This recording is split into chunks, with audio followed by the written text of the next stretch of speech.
C'est la première fois aujourd'hui que les téléspectateurs français peuvent voir et écouter Michelangeli, qui est, j'ai presque un peu de gêne à le dire comme ça devant lui, un des tout premiers pianistes de notre temps.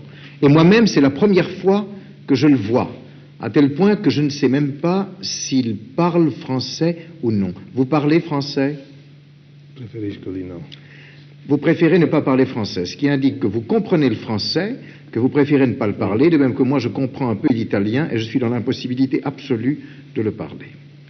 Mais vous vous rappelez ce que disait Segovia? Vous connaissez Segovia? Oui, très bien. Segovia dit une chose parfaite quand il dit, n'est-ce pas, il faut parler patriotiquement mal les langues étrangères. Eh bien, c'est notre cas à tous les deux.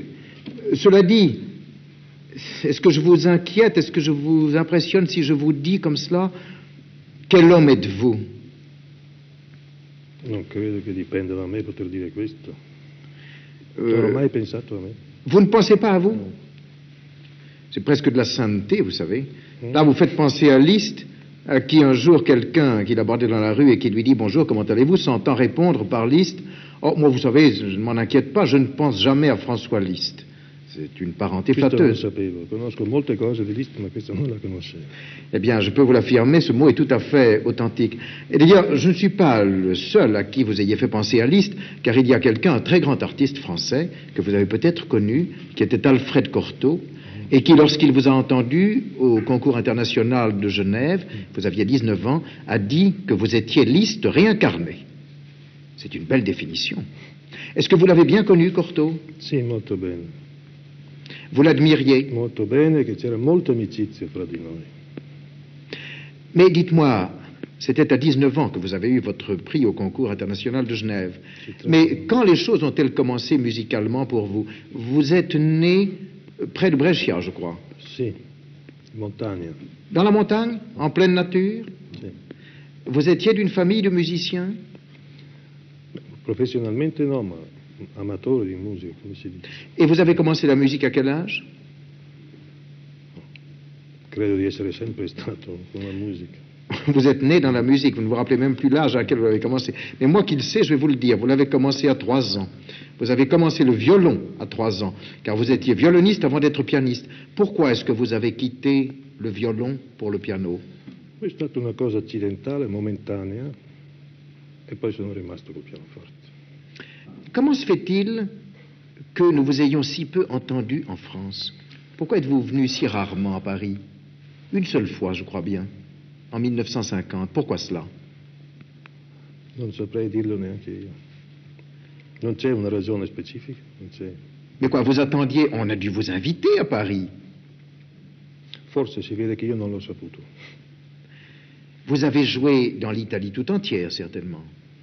In gran parte del mondo.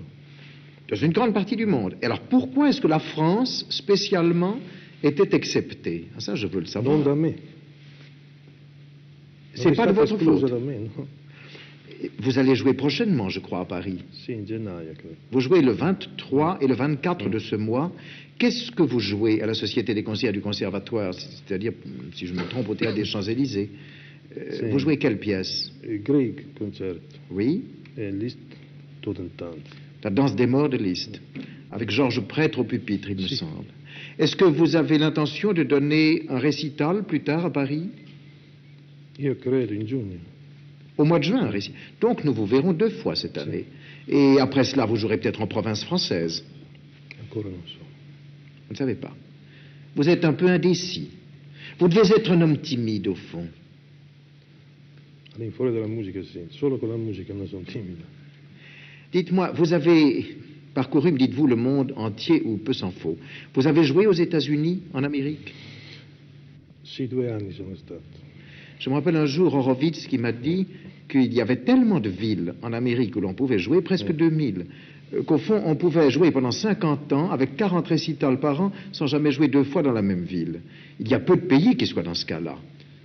Ce n'est pas le cas pour l'Italie, ce n'est pas le cas pour la France, et même pas tout à fait pour l'Allemagne. Tout à l'heure, j'ai demandé à Michelangeli s'il était timide. Il m'a répondu qu'en face de la musique, il n'était pas timide. Mais dans la vie, c'est autre chose. Regardez-le, n'est-ce pas, ce visage sévère, De temps en temps, une lueur l'anime, une sorte de sourire. Vous allez voir, c'est très rapide. Voilà. Et puis il disparaît comme il est venu. Très, très, très vite. Et est-ce que... Les mauvaises langues, qui disent parfois la vérité, prétendent qu'il ne répond pas volontiers aux lettres. Lui-même affirme qu'il ne les a pas reçues. Ah, le courrier qui s'égare. En fait, Michelangeli est un rêveur, un homme libre, un solitaire. Il veut qu'on lui laisse la paix, il n'entend pas obéir comme un toutou aux agents de concert. D'ailleurs, bien des choses l'attirent en marge de la musique, le sport, l'auto, la montagne, le ski. Il pratique ces exercices dangereux avec un tel insouci du risque qu'aucune compagnie n'accepte d'assurer ses mains précieuses, sa fortune. Et le musicien. Il interprète aujourd'hui Scarlatti, Chopin et Debussy, mais son répertoire est immense et ses goûts très éclectiques. La musique contemporaine l'attire. Il a joué l'œuvre intégrale pour piano d'Arnold Schönberg. Il joue également Berg, Petrassi, Peragallo. Si la musique française passe les frontières transalpines, certes, celle de Fauré un peu moins que les autres. C'est quelque chose comme un bien national, et à ce titre doublement précieux. Mais Ravel et Debussy sont universels. Vous allez jouer l'hommage à Rameau de Debussy.